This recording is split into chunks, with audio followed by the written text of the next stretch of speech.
Welcome to little scholars academy. நான் உங்கள் பாலமகேஸ்வரி. போன பதிவில் ஒரு ஹைப்பர் ஆக்டிவ் குழந்தைய எப்படி ஹேண்டில் பண்ணலாங்கிறத பற்றி பார்த்தோம். இந்த பதிவில் அதோட தொடர்ச்சியாக ஒரு ஹைப்பர் ஆக்டிவ் குழந்தைக்கு என்ன மாதிரி உணவு கொடுக்கலாம் அப்படிங்கிறத பற்றி பார்க்கலாம். ADHD, அதாவது attention deficit hyper activity disorder அப்படின்னு சொல்லுவாங்க. ஒரு ஹைப்பர் ஆக்டிவ் குழந்தைக்கு டயட் பிளானுங்கிறது ரொம்ப முக்கியம்தான். ஆனால் டயட் பிளான் அதை க்யூர் பண்ணும் அப்படின்னு சொல்கிறதுக்கு எந்த ப்ரூஃபும் இல்லை. ஆனாலும் ஆராய்ச்சியாளர்கள் என்ன சொல்கிறாங்கன்னா, ப்ராப்பர் டயட் பிளான் வந்து ரொம்ப முக்கியம் அப்படின்னு சொல்கிறாங்க. இப்போது எந்த மாதிரி உணவை எந்த நேரத்தில் கொடுக்கலாம் அப்படிங்கிறத பற்றி பார்க்கலாம். காலை நேரத்தில் புரதச்சத்து அதிகம் இருக்கிற முட்டை, அதுக்கப்புறம் சீஸ், நட்ஸ் இதெல்லாம் கொடுக்கலாம், காலை உணவோட சேர்த்துக்கலாம். அதுக்கப்புறம் இந்த முட்டை, நட்ஸ் இதெல்லாம் வந்து குழந்தைங்களோட பிரெயின் டெவலப்மெண்ட்டுக்கு நல்லா ஹெல்ப் பண்ணும், அவங்களுக்கு ஒரு கான்சென்ட்ரேஷனை கொடுக்கும். அண்ட் தென் மத்தியானம் லஞ்சுக்கு மீன், கீரை வகைகள், பயிறு வகைகள் இதெல்லாம் கொஞ்சம் அதிகம் சேர்த்துக்கலாம். கார்போஹைட்ரேட்ஸ் ரிச் ஃபுட்டை வந்து கொஞ்சம் தவிர்க்கலாம். அதுக்காக நம்மளால் ஒயிட் ரைஸ் கொடுக்காம இருக்க முடியாது.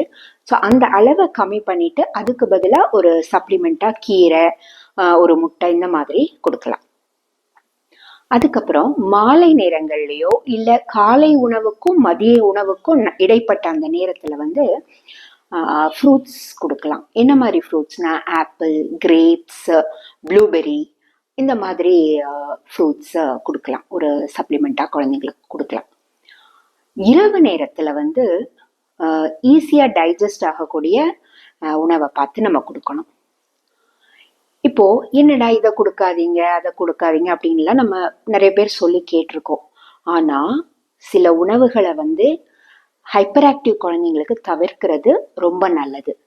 அப்படி என்ன உணவை நம்ம தவிர்க்கலாம்னா, சர்க்கரை அளவு அதிகம் உள்ள சாக்லேட்ஸ், கேக், அதுக்கப்புறம் பிஸ்கெட்ஸ், ஐஸ்கிரீம், அதுக்கப்புறம் ஜூஸ் ஐட்டம்ஸ் அந்த மாதிரி எல்லாம் கொஞ்சம் நம்ம தவிர்க்கலாம்.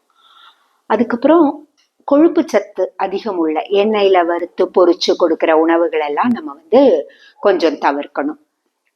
இது போக வேற என்ன தவிர்க்கலாம்னா, மெயினான ஒன்று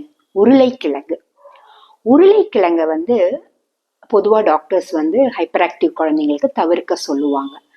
காரணம் என்னன்னா, அது வந்து உங்க எனர்ஜியை வந்து அதிகப்படுத்தும். ஆனால் இப்போ உருளைக்கிழங்கை வந்து குழந்தைங்களுக்கு கொடுக்கணும் அப்படின்னா அதை தோலோட நம்ம கொடுக்கணும். வறுத்து பொரிச்சு அப்படி கொடுக்காம அது தோலோட வேக வச்சு கொடுக்கலாம், மதிய உணவோட சேர்த்து கொடுக்கலாம். அதுக்கப்புறம் இந்த யோகர்ட், நெய் கூட அதிக அளவில் சேர்த்துக்க கூடாது. என்னடா இது அதை கொடுக்க வேண்டாம் இதை கொடுக்க வேண்டாம் இப்படியே சொல்லிட்டு இருக்காங்களேன்னு யோசிக்காதீங்க.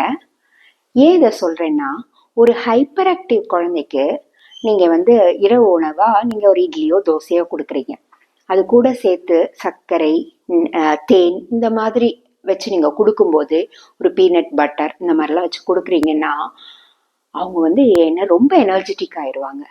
அப்போ தூங்க போற நேரம் வந்து ரொம்ப டைம் எடுக்கும். அதே மாதிரி அவங்க எனர்ஜியோட உங்களால போட்டி போட முடியாது.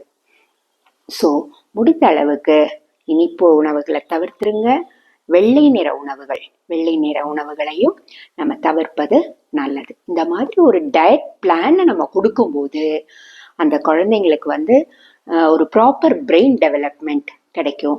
அதே மாதிரி அவங்க நர்வஸ் சிஸ்டம்ல ஒரு கண்ட்ரோல் கிடைக்கும். இந்த பதிவு உங்களுக்கு பயனுள்ளதா இருந்திருக்கும்னு நம்புறேன். மீண்டும் அடுத்த வாரம் இன்னொரு பதிவில் உங்களை சந்திக்கும் வரை உங்களிடம் விடைபெறுகிறேன். நன்றி, வணக்கம்.